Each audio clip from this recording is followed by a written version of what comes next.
On sait que c'est pas bien, mais pourtant on ne peut pas s'empêcher de savourer ça, les clashs. Quand les gens se frappent dessus, on est là à prendre un sachet de popcorn pour profiter du spectacle. Et entre des personnes connues, on en voit déjà tout un tas. Je pense notamment à Shakira avec sa toute dernière chanson contre Piqué, ou encore à Andrew Tate qui s'est méchamment fait roaster par Greta Thunberg. Au point de finir en prison suite à ce clash vu qu'on l'a retrouvé en Roumanie via son carton de pizza qui apparaissait sur une photo. Sacrée histoire, mais ce qui nous intéresse ici c'est la technologie. Et donc on va parler de clash entre marques high-tech histoire de rester dans le thème, mais vous allez voir que c'est clairement pas plus tendre. Salut, c'est Léo de la chaîne Techmaker et aujourd'hui parlons des embrouilles entre marques techos et sans plus tarder nous pouvons déjà parler de deux géants du web que tout oppose, Microsoft versus Apple.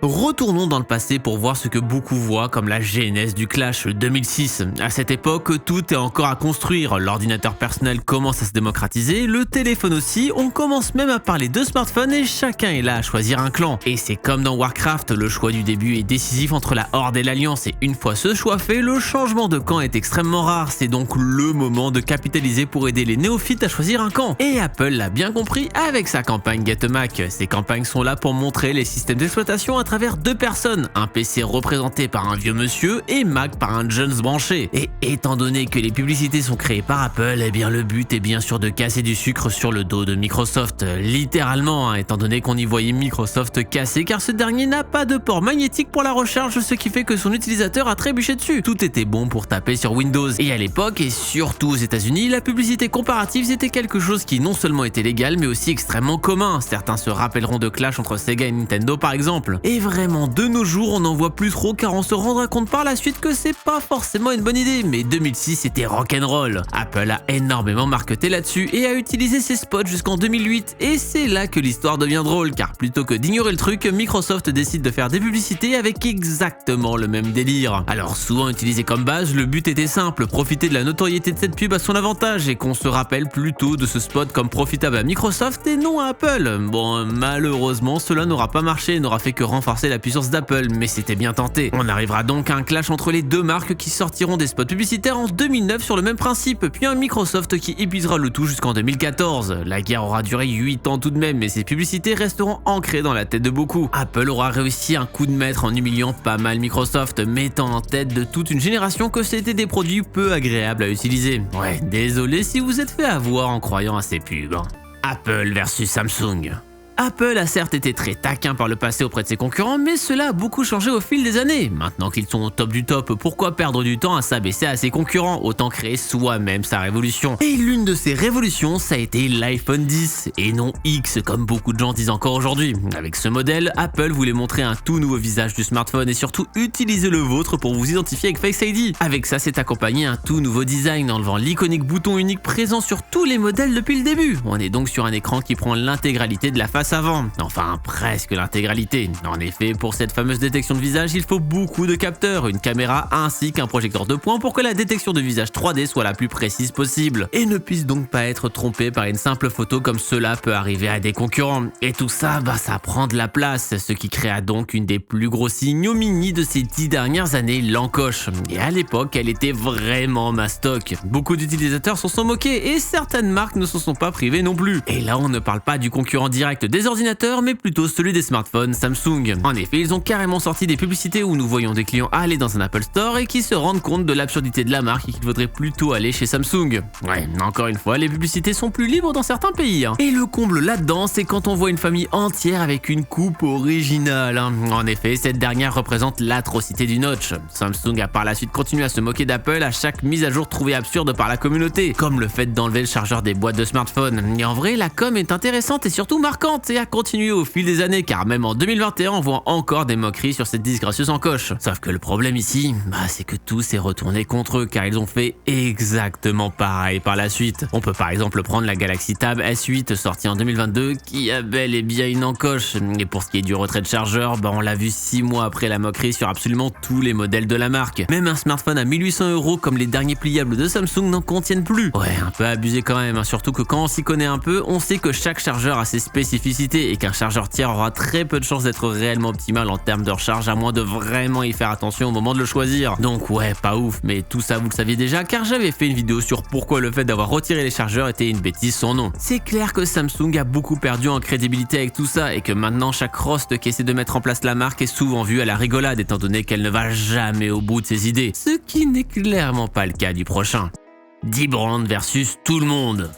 Vous ne connaissez sûrement pas Dbrand et c'est bien dommage car vous ratez quelque chose. Si vous voulez un comparatif, c'est un peu le Rhino Shield anglophone. C'est en effet principalement un vendeur de coques pour smartphones qui, à l'instar de son concurrent français, sponsorise énormément de youtubeurs. Sauf qu'ici, on n'est pas comme dans l'hexagone dans le pays des bisounours car la marque n'en a rien à faire de se faire insulter par les 10 youtubeurs ni même par les clients. Et n'hésite pas à les insulter en retour. Par exemple, pour la sortie du Fold 2, Dbrand a sponsorisé Linus Tech Tips en lui envoyant un skin pour le portable avec sa tronche en étiré. On n'est pas sur le produit le plus beau du monde et pourtant ça marche. Cette communication, c'est l'essence même de Dbrand, la provocation. Imaginez, vous êtes un constructeur de consoles renommé et vous sortez une console avec des plaques blanches alors que vous savez très bien que vos gamers ne voient jamais la lumière du jour et veulent absolument tout avoir en couleur sombre. Ok, vous promettez l'achat de plaques alternatives mais elles mettent une plombe à arriver. Et bien Dbrand s'est mis à en vendre dans une totale illégalité, les fameuses Dark Plate. Et sur la page, on est sur du troll 100% avec des incitations à Sony à les traîner en justice. Genre ils s'en cachent même pas et c'est donc arrivé, Sony les a forcés à enlever leur plaque car trop similaire à celle d'origine. Dbrand a donc par la suite vendu une version 2 avec des légères modifications pour être dans une certaine légalité et avec comme spécificité plein de 0 et de 1 dessus. Si vous êtes un vrai nerd qui mange des cartes graphiques, vous savez très bien que derrière ces valeurs binaires se cache bien souvent un texte. Et bien ici, ce n'est rien d'autre que la mise en demeure de Sony directement imprimée sur toutes les nouvelles versions des plaques. Ils ont vraiment peur de rien. Rajoutez à ça les altercations avec les clients sur leur Twitter où ils ne se gênent pas pour insulter ou trash talk ces derniers sans vergogne et on arrive à un des marketing les plus épicés jamais vus. C'est clair qu'on ne verrait pas ça en France, hein. Free Mobile versus Orange, et pas que.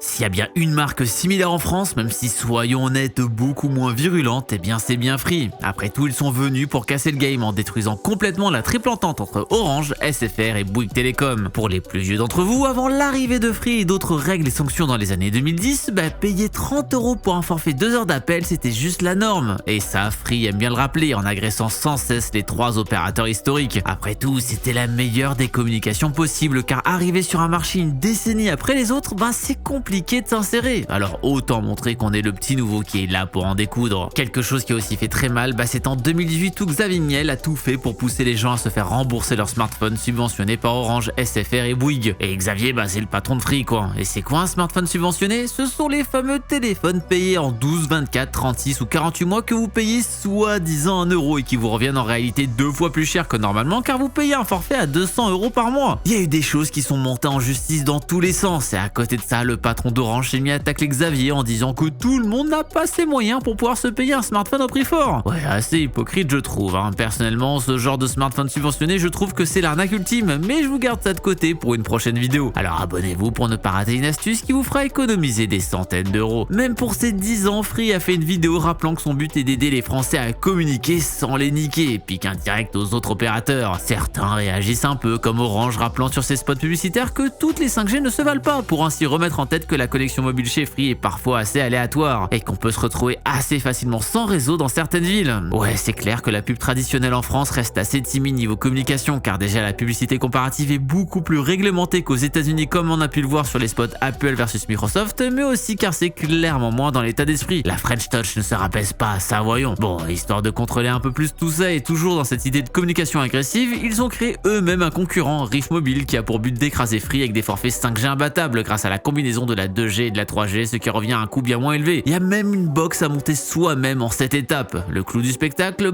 même le fameux patron de Free, Xavier, est parti en roue libre ces derniers temps sur son compte Twitter car après tout, ils ont vu que ça marchait. Genre on parlait du tacle sur les prix, même Xavier en parle pas mal directement. Par exemple, quand le community manager de SFR fait un petit tweet ultra cliché, qui se rappelle de la sensation quand on réalisait qu'on n'avait pas activé le wifi, qu'on gaspillait son forfait chez soi, Xavier cite le tweet pour dire sans vergogne, et moi je me rappelle quand vous faisiez payer 85 85 € pour appel et SMS illimité plus 3 Go de data. Ouf, en même temps, quand on voit la grille tarifaire des opérateurs en 2011, bah je peux comprendre que ça fait très mal, genre 24 € par mois pour 250 mégaoctets de data et 2 heures d'appel, on n'était pas sur le deal du siècle. Et cette pique a été relancée après avoir vu la confirmation comme quoi Bouygues, Orange et SFR vont augmenter le prix des forfaits mobiles et internet de 1 à 2 € en 2023 en spammant l'emoji rat comme un dingo, pour évidemment signifier que ce sont des gros rats dans le sens radin. Mais il n'y a pas que ça, on peut aussi le voir menacer certains tweetos de leur couper la fibre à cause d'un ratio, c'est-à-dire un tweet en réponse qui a fait plus de j'aime que le sien, ou encore dire à certains qu'ils se font cocu par leur Freebox. Il n'en est pas à son coup d'essai tout de même, car il y a 10 ans de cela, il avait eu un échange assez énervé sur l'excès du low cost d'après Arnaud Montebourg, l'ancien ministre de l'économie, où ce dernier se plaignait des prix trop bas qui détruisaient le marché du travail, ce à quoi le PDG de Free a répondu que ça crée plus d'emplois que le gouvernement. Ouais, c'était peut-être pas le bon terrain sur lequel attaquer, surtout qu'il a bien pris le temps de remettre un smiley avec un nez, un truc que personne ne fait à part Arnaud, pour l'atomiser jusqu'au bout. Et finalement, toute cette com assez agressive, eh bien ça marche, quand c'est bien fait évidemment, car si on montre qu'on est impassible aux critiques et qu'on ne se laisse pas marcher dessus, bah les gens vont clairement être beaucoup moins violents que si ces derniers étaient là à faire des courbettes dès que quelqu'un est mécontent. Le cas de Dbrand est l'exemple ultime, à juste montrer que ça leur fait une belle jambe, bah moins de gens vont montrer leur mécontentement. On n'est pas du tout sur ce fameux client roi comme on l'entend bien trop souvent, statut que malheureusement beaucoup profitent un petit peu trop pour se sentir exister. Il y a évidemment plein de mentions honorables à citer dans cette vidéo, je pense notamment à Quant qui tape Google quand ces derniers demandent ce que vous faites demain soir vis-à-vis de la politique de confidentialité de chacune de ces plateformes. Et il y aura encore la SNCF qui met un uppercut à SFR quand ces derniers se moquent de la régularité des trains en taclant directement sur la qualité du réseau de ce dernier. Ouais, parfois vaut mieux faire profil bas plutôt que de vouloir attaquer gratuitement pour ainsi éviter le torrent de caca qui pourrait en découler. Ça pourrait mériter un épisode 2 si ça vous a plu. Le meilleur moyen de me le faire savoir, c'est de mettre un pouce bleu et de s'abonner. Et si vous ne le faites pas, attendez-vous à ce que je vous clash via un rap ou autre comme tout bon youtubeur qui se respecte. Ouais, vraiment, vous avez pas envie de voir ça, alors cliquez vite sur le bouton rouge.